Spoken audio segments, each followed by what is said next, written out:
BRS కు మరో big shock తగిలింది. చేవెళ్ల ఎమ్మెల్యే కాళీ యాదయ్య కాంగ్రెస్ లో చేరారు. ఢిల్లీలో సీఎం రేవంత్ రెడ్డి ఆయన కండువా కప్పి పార్టీలోకి ఆహ్వానించారు. కాగా ఇటీవల బీఆర్ఎస్ ఎమ్మెల్యేలు పోచారం శ్రీనివాస్ రెడ్డి, సంజయ్ కుమార్ కూడా కాంగ్రెస్ లో చేరారు.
బీఆర్ఎస్ కు మరో బిగ్ షాక్ తగిలింది. చేవెళ్ల ఎమ్మెల్యే కాళీ యాదయ్య కాంగ్రెస్ లో చేరారు. ఢిల్లీలో సీఎం రేవంత్ రెడ్డి ఆయనకు కండువా కప్పి పార్టీలోకి ఆహ్వానించారు.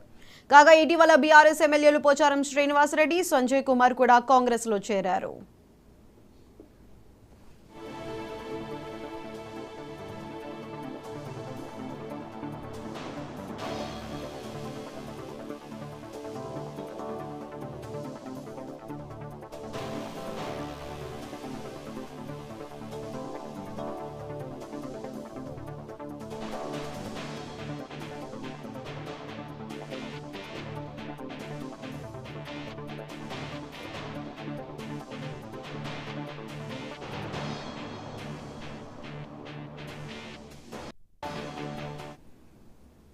బీఆర్ఎస్ కు మరో బిగ్ షాక్ తగిలింది. చేవెళ్ల ఎమ్మెల్యే కాళీ యాదయ్య కాంగ్రెస్ లో చేరారు. ఢిల్లీలో సీఎం రేవంత్ రెడ్డి ఆయనకు కండువా కప్పి పార్టీలోకి ఆహ్వానించారు. కాగా ఇటీవల బీఆర్ఎస్ ఎమ్మెల్యేలు పోచారం శ్రీనివాస్ రెడ్డి, సంజయ్ కుమార్ కూడా కాంగ్రెస్ లో చేరారు.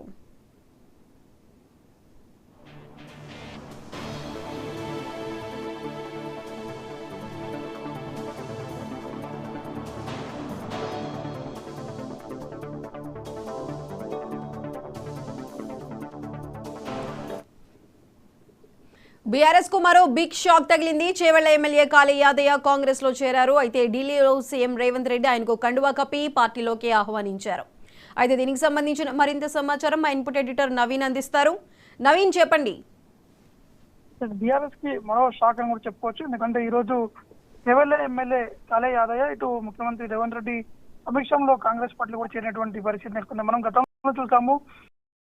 ఇప్పటి వరకు మొత్తం 6 ఎమ్మెల్యేలు బీఆర్ఎస్ పార్టీకి చెందినటువంటి 6 ఎమ్మెల్యేలు కాంగ్రెస్ పార్టీకి చెందినటువంటి పరిస్థితి నెలకొంది. మొదటగా దానం నాగేందర్ ఏదైతే ఖైరతాబాద్ ఎమ్మెల్యే దానం నాగేందర్ మొదటగా కాంగ్రెస్ పార్టీలో చేరడం జరిగింది. దాని తర్వాత కడియం శ్రీహరి తేశంగన్పూర్ ఎమ్మెల్యే, ఎందుకంటే కడియం కావ్యకి టికెట్ ఇవ్వాలని చెప్పేసి బీఆర్ఎస్ పార్టీ నుంచి కోరడం జరిగింది. దాని తర్వాత టికెట్ వచ్చిన తర్వాత కడియం శ్రీహరితో పాటు కడియం కావ్య కాంగ్రెస్ పార్టీలో చేరి కడియం కావ్య ఇప్పుడు కాంగ్రెస్ పార్టీ నుంచి ఎంపీగా నించొని గెలిచినటువంటి పరిస్థితి నెలకొంది. దాని తర్వాత భద్రాచలం ఎమ్మెల్యే కూడా బీఆర్ఎస్ పార్టీ నుంచి కాంగ్రెస్ పార్టీకి చేరడం జరిగింది. ఇటు రీసెంట్ గా పోచారం శ్రీనివాస్ రెడ్డి ఇటు మాజీ స్పీకర్ కాంగ్రెస్ పార్టీలో చేరారు. సంజయ్ జగిత్యాల ఎమ్మెల్యే కూడా డాక్టర్ సంజయ్ కుమార్ కూడా కాంగ్రెస్ పార్టీలో చేరినటువంటి పరిస్థితి నెలకొంది. ఇంకా దాదాపు 6 నుంచి 8 మంది ఎమ్మెల్యేలు కూడా అతి త్వరలో అంటే 2-3 రోజుల్లోనే కాంగ్రెస్ పార్టీ గూటికి చేరుకున్నటువంటి అవకాశాలు ఉన్నాయని చెప్పేసి కాంగ్రెస్ పార్టీకి సంబంధించినటువంటి కొంతమంది నేతలు కూడా చెప్పడం జరుగుతుంది. ఇప్పటికే హైదరాబాద్ చెందినటువంటి ఎమ్మెల్యేలతోటి ఆల్రెడీ కేసీఆర్ ఫామ్ హౌస్ లో సమావేశం కూడా ఏర్పాటు చేశారు.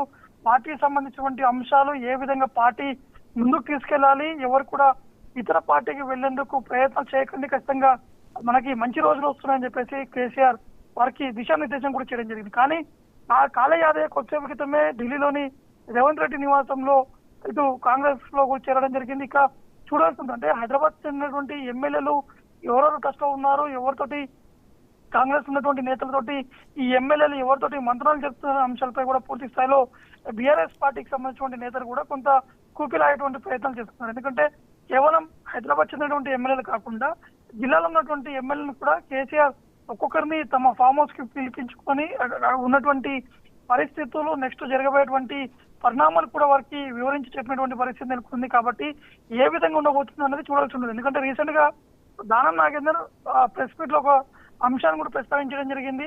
అతి త్వరలోనే హైదరాబాద్ అంతా కూడా ఖాళీ కాబోతుంది, ఖచ్చితంగా హైదరాబాద్ లో ఉన్నటువంటి బీఆర్ఎస్ ఎమ్మెల్యేలు కూడా కాంగ్రెస్ పార్టీలో చేరబోతున్నారు. ఆల్రెడీ వారందరూ సిద్ధంగానే ఉన్నారు, సమయం కోసం చూస్తున్నారు అనేది దానం నాగేందర్ చేసినటువంటి కామెంట్స్. కాబట్టి ఆ కామెంట్స్ తోటి బీఆర్ఎస్ అధినేత కేసీఆర్ కూడా అప్రమత్తమయ్యారు. వెంటనే వారందరితో కూడా పిలిపించి మాట్లాడడం జరిగింది. కానీ ఇప్పుడు కాలయాద చేయడంతో మళ్ళీ చర్చనీయాంశంగా మారినటువంటి పరిస్థితి నెలకొంది. కాబట్టి చూడాల్సి ఉంటుంది ఇంకెవరెవరు ఈ కాంగ్రెస్ పార్టీలో చేరబోతున్నారు అనేది. Right Naveen, thank you.